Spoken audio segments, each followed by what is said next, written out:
la question de savoir si ce dérapage des comptes publics était prévisible ou non, si peut-être des informations n'auraient pas été données, partagées, anticipées.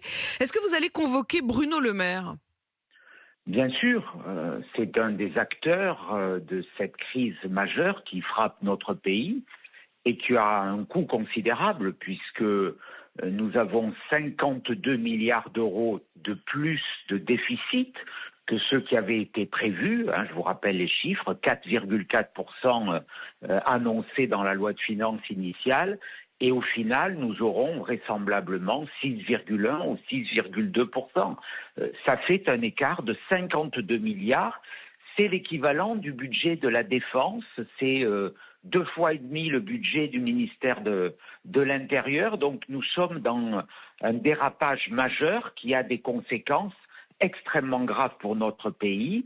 Et il faut savoir pourquoi, hors période de crise, alors que la prévision de croissance s'est révélée exacte, il était prévu un peu plus de 1% de croissance. Oui, il n'y a pas eu de dérapage de la croissance. Nous ne sommes pas en période de crise, il n'y a pas un effondrement de la croissance. Donc pourquoi cet écart ? Et les questions seront posées à tous les acteurs de ce dérapage, naturellement les ministres, ceux qui les ont entourés. Et nous avons aujourd'hui un champ d'investigation qui est celui d'une commission d'enquête. Nous avions voulu, le groupe UDR avait voulu cette commission d'enquête, comme nous avions voulu avec Jordan Bardella au moment des élections législatives, un audit généralisé des comptes.